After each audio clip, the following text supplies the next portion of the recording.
Okay, welcome back to the Spiritual Recalibration Series. Thank you for embarking on this series and opening yourself to a new way of being. My name is David, and this is session 33, Divine Humility. Find a comfortable seat in a space where you can allow yourself 20 minutes or so undistracted to focus just on you. A quick reminder, to get the most out of this series, please be sure you've listened to the welcome session, session 0. Here we go.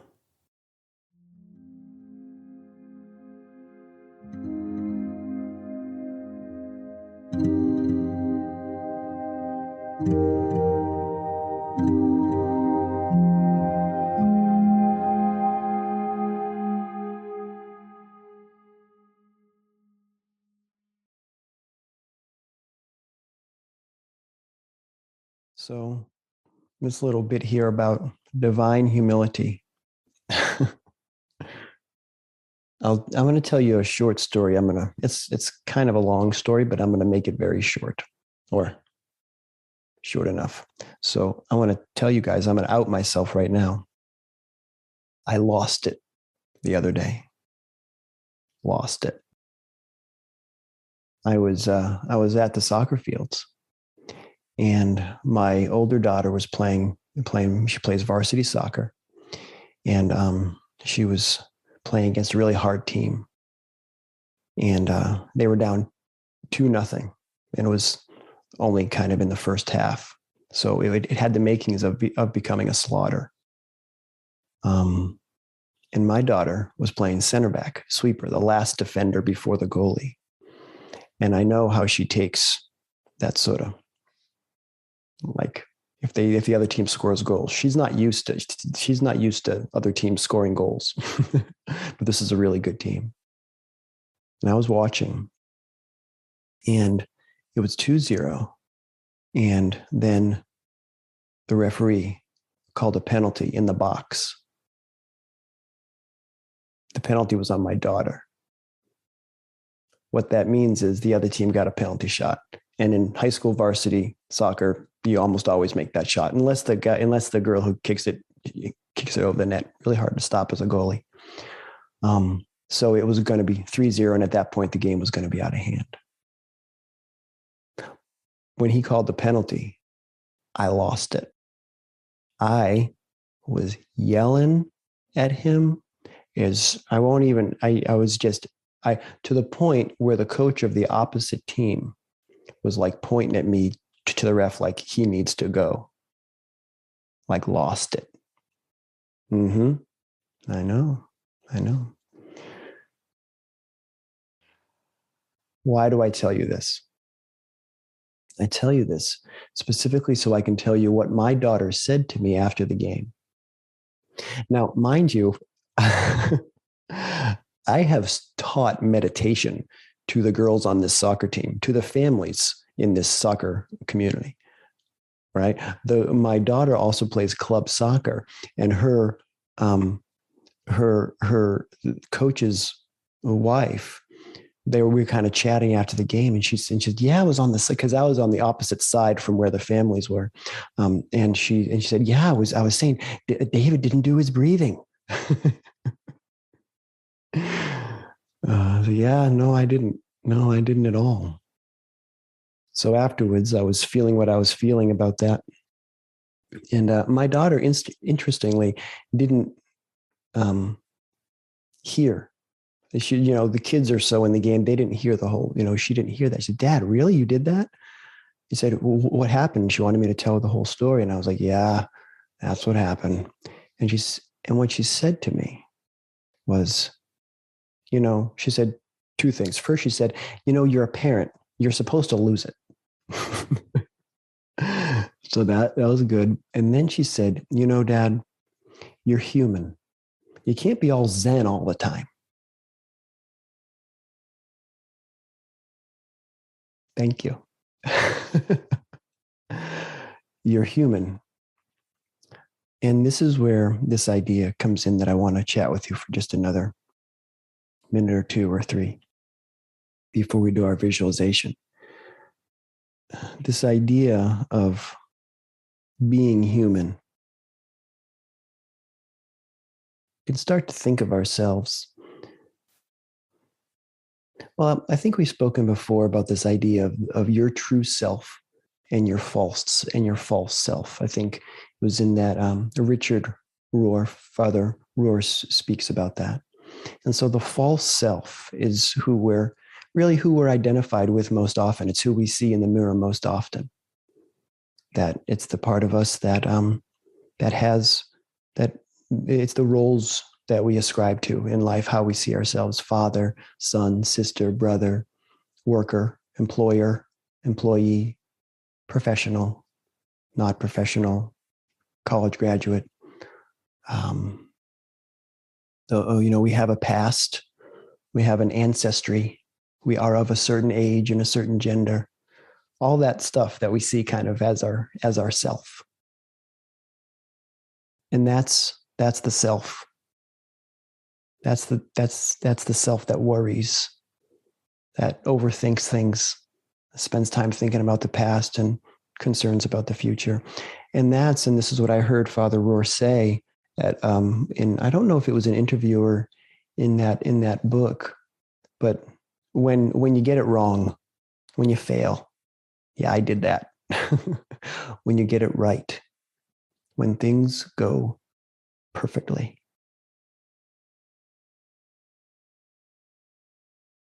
Just as anyone would want them to go. I know I didn't do that. Not the I that we were just talking about. Every now and then, that true self, that highest self, however you want to think about that, however is comfortable for you, thinking about that, your highest potential. That part that we've spoken of that's more than, that's other.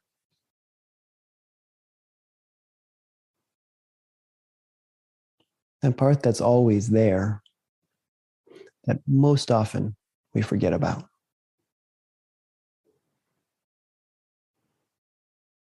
So knowing that when things are done just right, and allowing and accepting this humanness, this being human, this having this human experience with all of its ups and downs, ins and outs, successes and failures. That's where I start thinking about the phrase divine humility. Because when I was completely beholden to my emotions and reactive, not my best self on that soccer field, that was humiliating. When we get humiliated, that's our identity, that's our ego being humiliated. But that's not the humility that I'm referring to here. This humility that I'm referring to here is that awareness of that something beyond ourselves that is always here, making everything good. The pure goodness that has no opposite. The all is well. And I also tell you that story to be human over here, right? It'd be very easy, if you've come to one or two or more of these sessions to, oh, he's so peaceful. He's so calm. Just a human. If you're seeing peace, if you're feeling peace, that's your peace. That's your calm. Don't ascribe to me or anyone else more, because it's within you. You wouldn't be able to see it otherwise. By all means, keep coming on to these sessions. Use this. But just know that the peace that you feel is within you. All right. So if you're just In our last few minutes here, we'll do a short visualization just to focus on that which is within you. So place your feet flat on the floor if you're sitting in a chair. Otherwise, just in a comfortable position when you can sit nice and upright.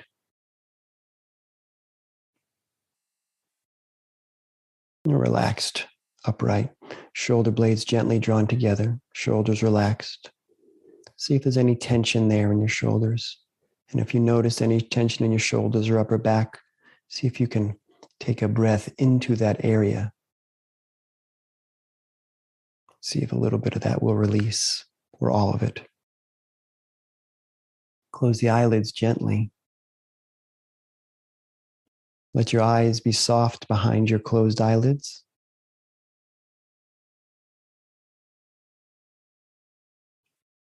Allow your breath to flow naturally, however it wants to.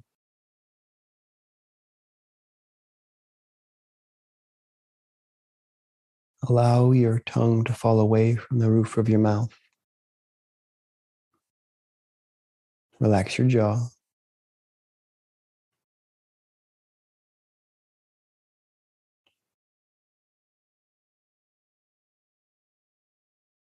Allow your attention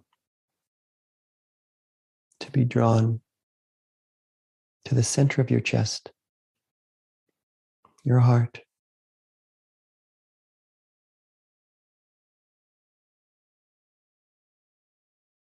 Allow yourself to see there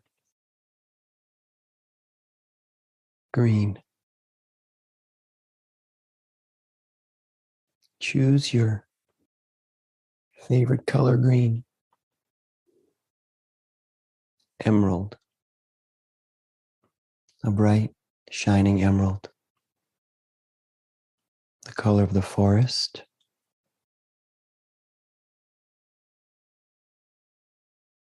The color of leaves on flowers and plants.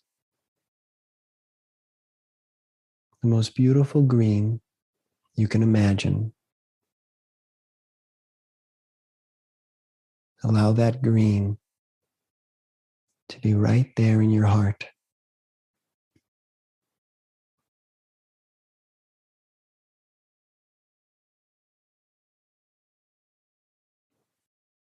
Allow yourself to see all the different shades of the green.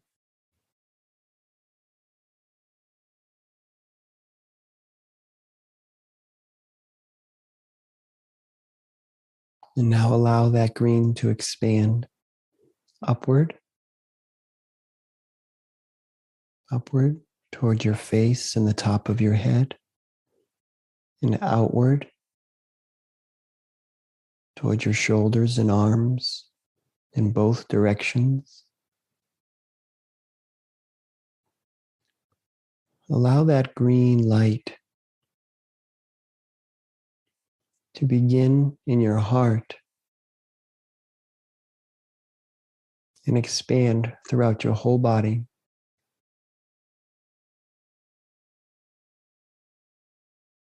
And then softening the edges of your body. Allow that light to expand outward beyond you into the space around you.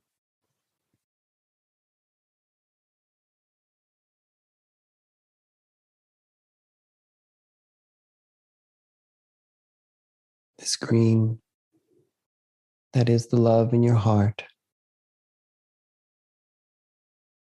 your care and your compassion, the purity of the love within you.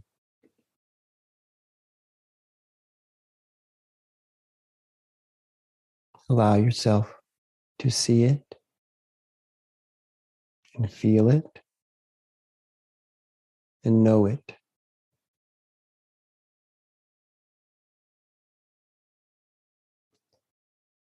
Now you can let go of the visual of the green, but stay with this feeling. This feeling of that which is within your heart and within you always.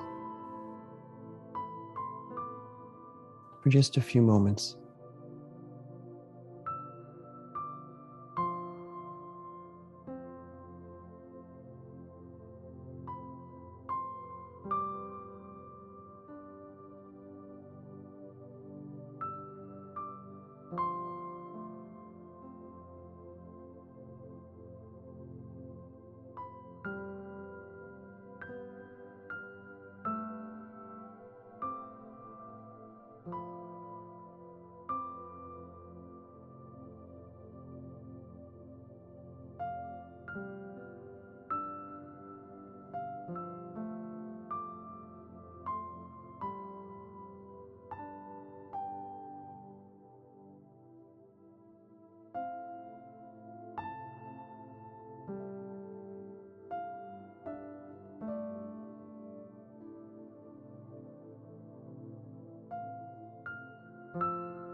Good.